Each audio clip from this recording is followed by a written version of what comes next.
Gente, e aí? É o seguinte, antes que você estranhe a situação, isso aqui é um dose diária. Vem, amor, para de coisa. Achei que você ia me chamar. Mas ela queria que eu chamasse ela. Mas a Flor pediu para fazer uma participação aqui no dose diária de hoje, porque tinha uma pergunta que a gente queria responder. E ela queria responder a pergunta, participar da resposta, e eu estava argumentando que eu achava que o campo dessa pergunta tinha mais a ver com dose diária do que com o diário de casal ou as perguntas que a gente faz, que a gente responde no domingo. Então, a gente decidiu que a gente ia fazer um dose diária featuring, né? E a geladeira. Maria Flor. É que na verdade eu acho que eu sempre a geladeira, mas não fui desligar. Porque aqui a cozinha tá aqui do lado, ó. Aqui é a nossa sala, né? Enfim. Mas... Em geral, o dose diária é filmado pra cá. A assim, dose diária é filmado assim, ó. A câmera fica aqui assim, ó. E aí lá estão os livros. Aí hoje a gente a gente devia ter feito naquele cenário de dose diária, na verdade. Total. Tarde demais agora é nesse cenário. Poxa. Você vai querer refazer tudo? Não. Porque só pra montar essa luz e tal, pra chegar lá, vou levar 2 horas.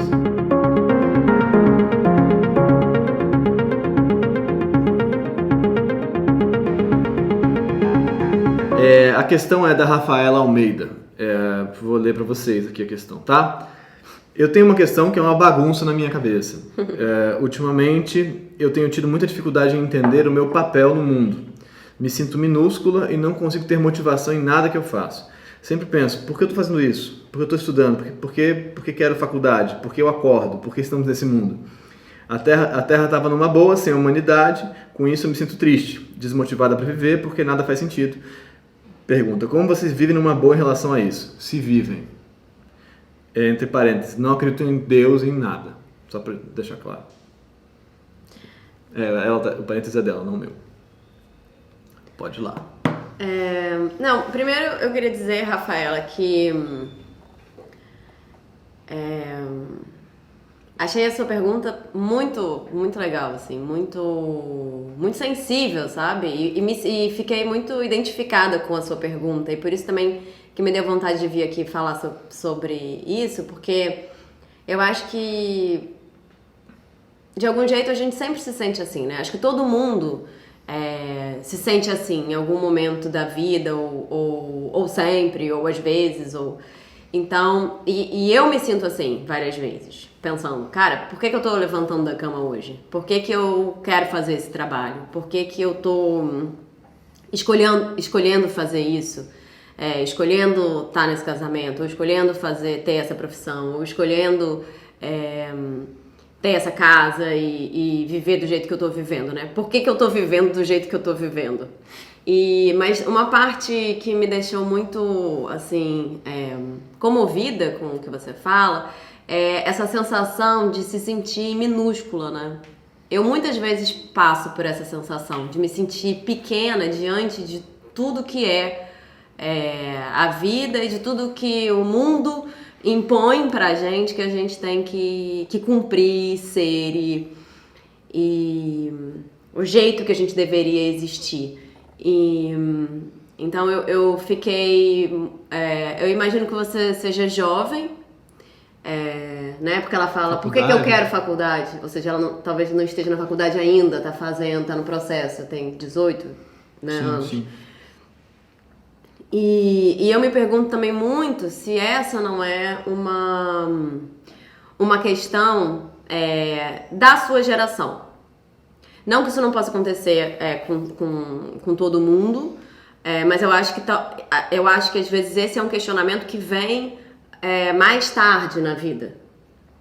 Não para Manuel, que o Manuel, quando ele tinha 5 anos de idade, ele já estava pensando sobre o porquê da existência dele. Qual que é o filme do Woody Allen que tem, eu ia aconselhar pra ela? É o Annie Hall, que tem aí criança na escola, falando, por que a gente tá aqui, qual o sentido disso tudo? Ele bem criancinha, assim, de óculos, quer dizer, não é o Woody Allen, mas é um ator mirim, fingindo que é o Woody Allen. Eu não tô entendendo, e a professora falando, calma, e a mãe dele vem falar, não, eu sei, ele tá com esses problemas, ele tá perguntando desse negócio, o sentido da vida, caramba, não sei o que fazer com ele, essa criança tem problemas e tal. O Woody Allen realmente... Eu ia falar, quando eu tinha pensado em responder essa pergunta, eu ia falar, eu acho que tem 2 opções de coisas que você pode assistir pra te ajudar.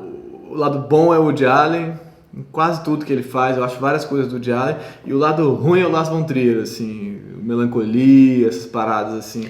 Porque o Lars von Trier realmente, talvez não seja uma boa dica, porque o Lars von talvez Trier vai ela te tenha dizer... visto talvez você tenha visto, mas o Lars von Trier vai te dizer, realmente não faz nenhum sentido e... É tudo muito ruim, É tudo né? muito ruim mesmo e o pessimismo é o que vai acompanhar a gente para sempre. O Woody Allen não, ele tem algum tipo de esperança, nem esperança, mas é como se ele acreditasse na vida, né? Como uma religião. Você falou que você não acredita em Deus, em nada disso. Mas é como se ele acreditasse na potência da vida como aquilo que... Acho que ele acredita no amor, acho que ele acredita no diálogo, acho que ele acredita na produção de conteúdo. Acho que Mas isso tudo é a vida, não? Exatamente, é. Eu acho que tem humor, né? E ele tem ironia. Ironia. Porque o problema é que você pode... Mas se você ia falar da geração, do momento, porque eu também queria... Não, desculpa, você ia falar de que isso aparece em geral mais tarde na vida do que mais cedo. Eu acho que isso... Pra mim, pelo menos, eu acho que quando eu tava com 18 anos... Não sei se você tem 18 anos, tá? Mas quando eu tava nessa idade, assim, pensando... vou fazer faculdade, não vou fazer faculdade. Eu nunca fiz, por exemplo, não sou formada em nada.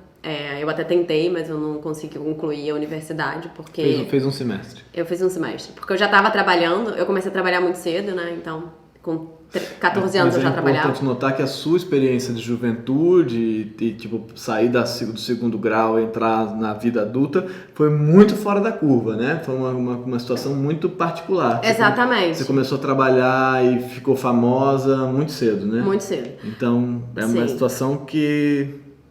Não é o normal de você... O que é o normal? Mas de você... Então, faz o segundo grau, aí vai estudar alguma coisa. Aí então, vai pra faculdade. Mas por exemplo, eu não via também, isso nas minhas amigas.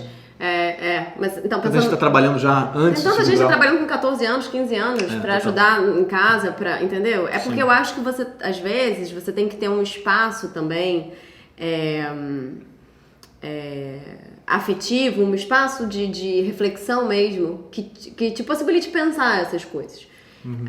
Eu não vi, por exemplo, nas minhas amigas esse tipo de questionamento, entendeu? Também. Elas também estavam achando muito maneiro ir pra universidade pra chopada, sabe? Vamos para a chopada, aquele menino, aquele não sei o quê. Eu também tava, mas eu tava na faculdade de filosofia, né? Então já tinha um desvio lá nessa história, que é assim, você já vai pra lá pra tentar... Porque pra mim é totalmente diferente. Pra mim essas questões apareceram muito cedo, de verdade, sem sacanagem. Isso que eu falei, você e o Woody Allen com 5 anos, mas eu achei que você tava sendo irônica, mas... Não, eu tava, mas é verdade.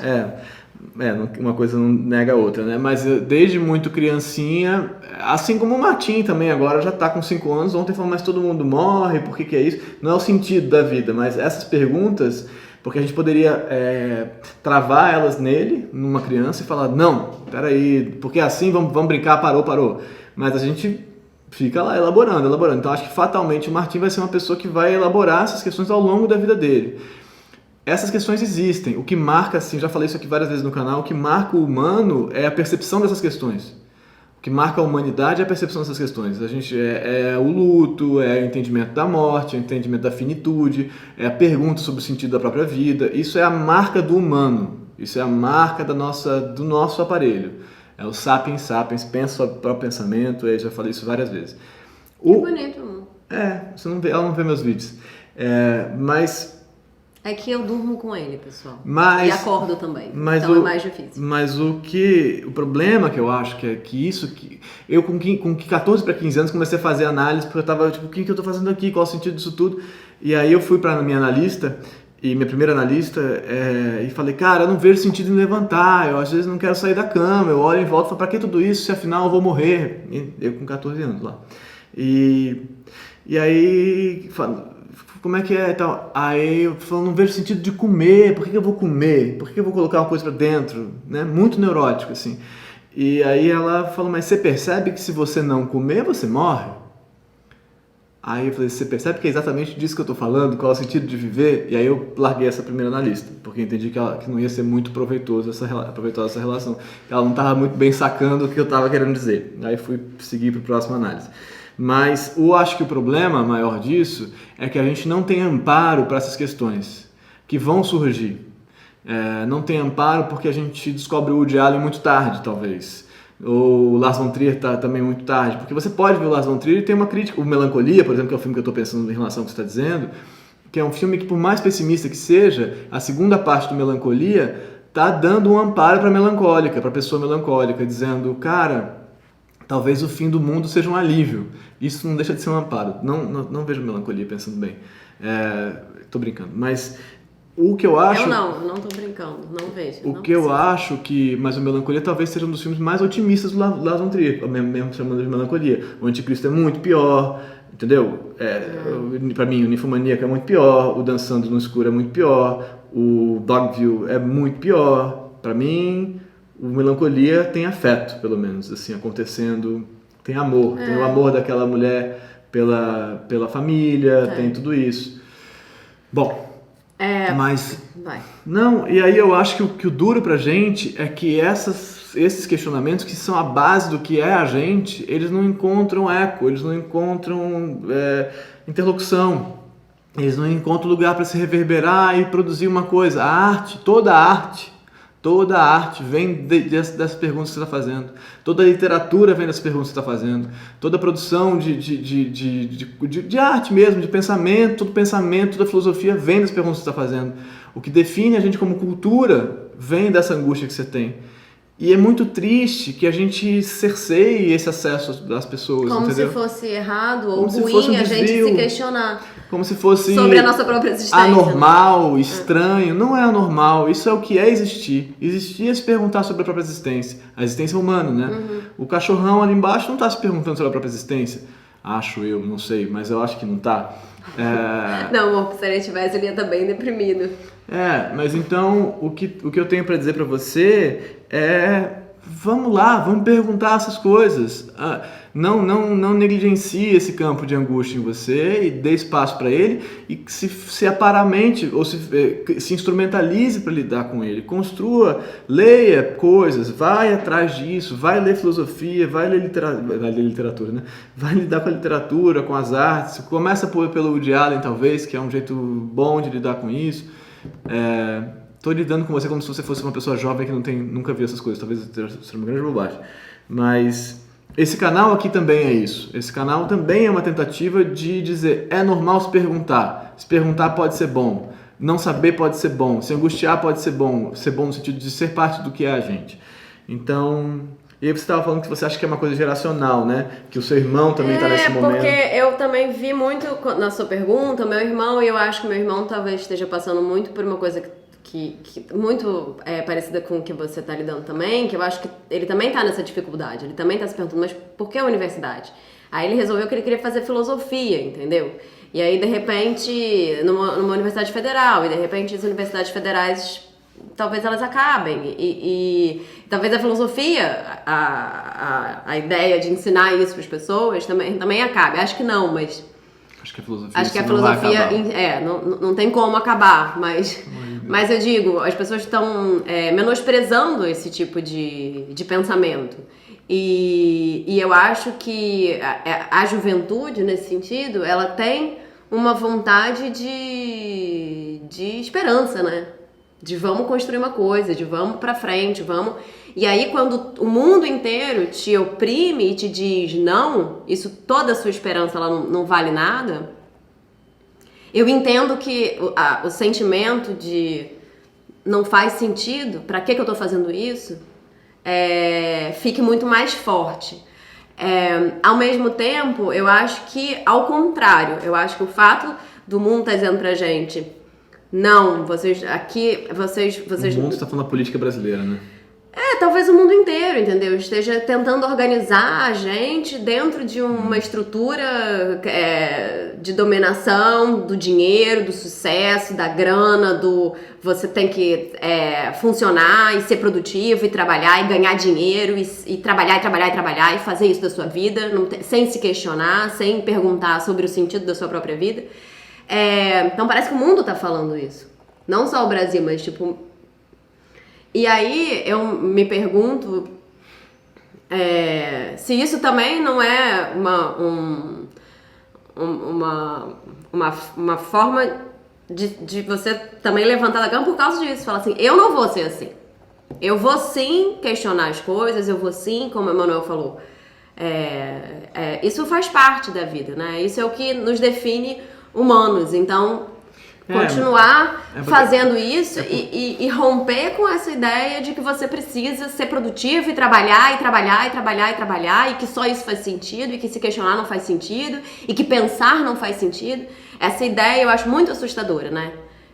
Das pessoas, de repente, no Brasil, começarem a dizer pra gente, não, pensar não. Pensar, pra que pensar? É uma loucura. E aí eu vou só, pra terminar minha fala, já que esse como é que chama isso? Esse quadro não é meu.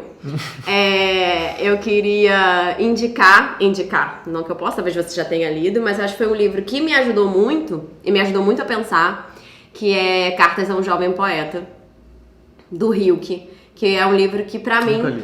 Nossa, é um livro que pra mim foi muito importante, me ajudou muito a pensar, me ajudou muito a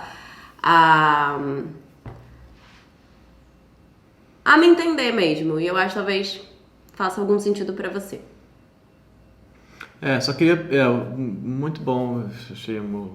Queria só fazer uma parte, um final mais pessimista um pouco, que... Essa é a missão dele. Minha missão no mundo, e que é a seguinte... Ainda assim, é porque a gente implodiu as ideologias, a grande ética, o certo e errado, o amor pelo outro, o amor ao próximo, tudo isso tá meio jogado aí pelo mundo, cada um tá tentando sobreviver com a sua própria arma, e quem atirar primeiro que ganha. Então a situação tá meio estranha mesmo. E aí fica difícil você conseguir entender o sentido em resistir, até em resistir. Eu mesmo vou resistir pra quê, gente? Eu vou lutar pra quê? Porque no final chegamos à morte de qualquer jeito e parece que quanto mais você luta, mais você toma porrada na cara, né?